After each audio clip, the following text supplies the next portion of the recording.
تو کوئی بھی یورپین کنٹری ذرا 45 سال تک برداشت کر کے دکھائے ان لوگوں کو. بالکل صحیح کہہ رہے ہیں آپ. اچھا یہ بتائیے گا 4 دہائیوں بعد مہاجرین کی واپسی پاکستانی معاشرے پر کیا اثر پڑ رہا ہے؟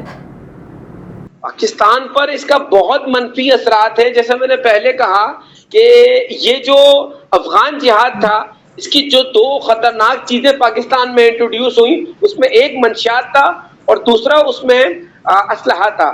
یعنی اتنا زیادہ امریکن اسلحہ جو پاکستان کے تھرو افغانستان جاتا تھا وہ پاکستان واپس آ گیا, جس سے پاکستان میں فرقہ وارانہ تنظیموں کو ایک دوسرے کے خلاف استعمال کرنے کا موقع ملا. ہمارے پاس جو لسانی جماعتیں تھیں, سندھی, پشتون, اردو اسپیکنگ, ان سب کے ہاتھ وہ اسلحہ لگا, اور یہ اسلحہ جو کراچی جیسے شہر میں بنتا بھی نہیں ہے وہ کراچی میں کھلے عام دستیاب تھا. تو نہ صرف یہ کہ ہمارے تعلیمی ادارے, ہمارے اسکول, مساجد غیر محفوظ ہوئے, بلکہ ہمارے شہری بھی غیر محفوظ ہوئے. یہ سرحدوں پر جو اسلحہ دستیاب تھا وہ شہروں میں دستیاب ہے, اور وہ چیز جو بڑی سخت سیکیورٹی میں آنی چاہیے تھی وہ کھلا دستیاب ہے. ہر تنظیم دوسرے تنظیم کو مارنے کے لیے وہی اسلحہ یوز کرتی ہے. تو افغان مہاجرین کے آنے کے بعد ان کے ساتھ میں جو 2 بائی پروڈکٹ کے طور پہ چیزیں آئی ہیں اس میں منشیات کلچر اور اسلحہ کلچر بھی ہے. 2006 کی ایک رپورٹ کے مطابق ہر 5واں پاکستانی منشیات کا شکار ہے, اور یہ وہی بائی پروڈکٹ ہے جو ہمارے برابر والے شمالی جو نارتھ ویسٹرن صوبہ افغانستان ہے وہاں سے آ رہی ہیں. ٹھیک سر, کیا افغانستان کے حالات اس قابل ہیں کہ مہاجرین محفوظ طریقے سے واپس جا سکیں؟ دیکھیں, سب سے پہلی چیز تو یہ ہے کہ جب 15 اگست 2021 کو افغانستان پر دوبارہ طالبان کی حکومت آئی تو یہی کہا جا رہا تھا کہ پاکستان پر بوجھ کم ہوگا اور مہاجرین جو ہے نا اب ایسی حکومت میں واپس جا رہے ہیں جو تھوڑی مستحکم ہوگی. لیکن طالبان امریکی اور دنیا بھر کی پابندیوں کا شکار ملک تھا, تو وہ شاید ابھی قابل نہیں ہے یہ کرنے کے. جیسے میں نے پہلے کہا کہ کوئی بھی کنٹری اپنے ملک میں اتنا طویل عرصہ مہاجرین کو نہیں رکھ سکتا. بین الاقوامی تنظیموں کو آگے آنا ہوگا, یورپین کنٹریز کو آگے آنا ہوگا, اور ان کو افغانستان میں اب کچھ ایسا کام کرنا جو ڈیولپمنٹ کے زمرے میں آئے. اس خطے نے بہت جنگیں دیکھ لی, جہاں پر ابھی اگر طالبان کی حکومت رجیم چینج ہوتی ہے تو جو ناردرن الائنس آئے گا اس کے پیچھے پھر طالبان لگ جائے گا. تو اب یہ خطہ گڑھ بن چکا ہے ٹی ٹی پی کا, داعش کا, القاعدہ کا. تو اس جنگ میں یہ بڑے بے بس محسوس کر رہے ہیں. تو دنیا کی ساری گورنمنٹس کو اور تنظیموں کو یہاں پر آ کر رول پلے کرنا ہوگا. نہ صرف یہ کہ افغان مہاجرین کو افغانستان میں بسایا جائے بلکہ یہاں پر ترقیاتی کام بھی ہوں, صحت کے حوالے سے, معیشت کے حوالے سے, تعلیم کے حوالے سے. تو یہ بڑا وقت کی ضرورت ہے اس وقت. یہ ٹھیک ہے سر, ایک چیز اور آپ سے بات کرنا چاہوں گی. بہت سے افغان مہاجرین پاکستان میں پیدا ہوئے, کیا ان کے لیے واپسی ایک انصاف پسندانہ فیصلہ ہے؟ بالکل ہے. سب سے پہلے دیکھیں, جب پرویز مشرف نے نعرہ لگایا تھا سب سے پہلے پاکستان, تو بہت سارے لوگوں نے تنقید کی تھی. لیکن اگر آپ اس نعرے کے پس منظر میں جائیں تو کیا برائی ہے؟ آپ پہلے اپنے گھر کو سدھارتے ہیں پھر باقی چیزوں کو دیکھتے ہیں. جس انسانی حقوق کی تنظیم کو اس فیصلے پر ناراضی ہے یا کوئی غصہ ہے تو وہ پھر اپنے فنڈ ریزرو کرے اس کے لیے. یورپین کنٹریز, آسٹریلیا آدھے سے زیادہ خالی ہے, کینیڈا خالی ہے, آپ لے کے جا کے بسا دیں.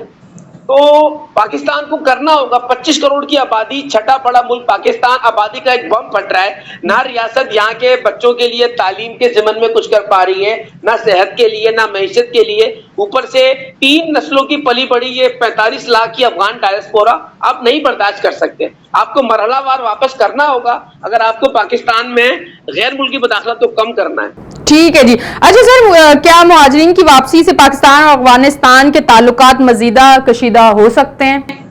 پاکستان افغانستان کے تعلقات ایسے ہی رہیں گے. سب سے بڑا مسئلہ آ رہا ہے کہ 1893 میں جو ڈیورنڈ لائن تھی وہ امیر عبد الرحمان اور مورٹیمر ڈیورل کے بیچ میں معاہدہ تھا. افغانستان والے وہ نہیں مان رہے. دوسرے وہ یہ کہہ رہے ہیں کہ اس لائن سے پشتون ڈیوائیڈ ہو رہے ہیں.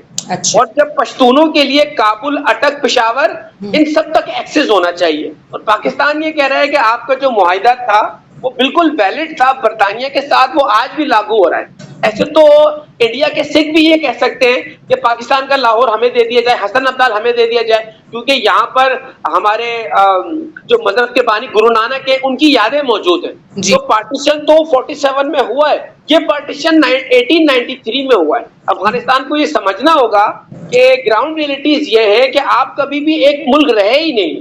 کبھی آپ پر سینٹرل ایشیا سے حملے ہوئے ہیں، کبھی آپ سے کہیں پر ہوئے ہیں، دلی کے حکمرانوں نے آپ پہ رول کرا ہے، کسی اور نے کرا ہے. تو خالی پاکستان کے ایریا پر نظریں کیوں جمائے ہوئے؟ آپ دلی کی بھی بات کریں کہ دلی پر بھی غوری غزنوی خاندانوں نے حملے کریں، اس کو بھی انکارپوریٹ کریں. صرف پاکستان کی بات کرنا غلط بات ہوگی.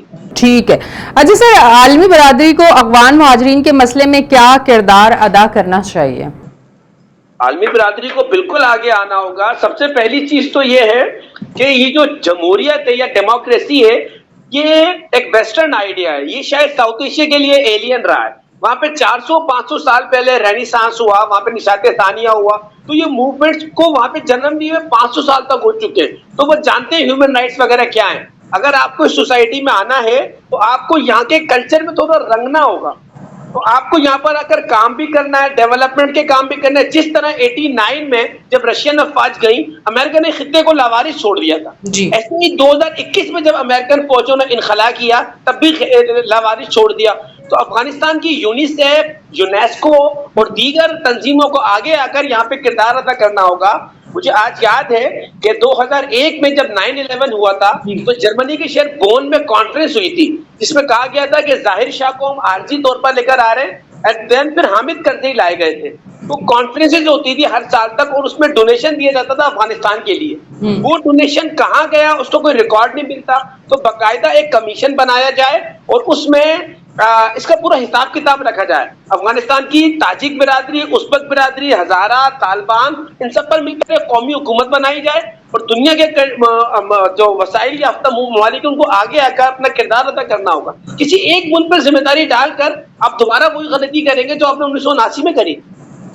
ٹھیک ہے جی، بہت بہت شکریہ. آپ ہمارے ساتھ ٹیلی فون لائن پہ موجود تھے. آج کے ٹاپک پہ آپ ہمارے ساتھ موجود تھے. ناظرین، کوئی بھی ٹاپک جو اس ٹائم کا جو وقت کی ضرورت ہوتی ہے یا جو معاملات چل رہے ہوتے ہیں اس پہ ڈیبیٹ روم میں ہم بات کرتے ہیں. آج ہم نے پاک افغان پہ بات کی. جو یہ سلسلہ چل رہا ہے، افغان جو ہمارے پاس موجود تھے ان کو یہاں سے ان کا جو جانے کا سلسلہ ہوا ہے اس پہ آج ہم بات کر رہے تھے. بہت اچھے سے ڈیٹیل میں انہوں نے جواب دیے. بہت ساری چیزیں جو ہیں بہت اچھے طریقے سے انہوں نے بتائی. پاکستان کو بھی ترقی کی ضرورت ہے، پاکستان کو بھی امن کی ضرورت ہے اور پاکستان کو بھی دہشت گردی اور منشیات سے پاک ہونے کی ضرورت ہے. کیونکہ اگر یہ چیزیں نہیں ہوتی تو پاکستان کا ہر 5واں 6واں انسان منشیات میں پایا نظر آتا ہے اور کرائم جو ہے وہ بہت زیادہ بڑھ چکا ہے. تو ان چیزوں کو روک تھام کے لیے کچھ سخت قسم کے اقدامات بھی کیے جاتے ہیں جو کہ ضروری ہوتے ہیں. اپنی ہوسٹ انیشا کو دیں اجازت، پھر ملیں گے. اللہ حافظ.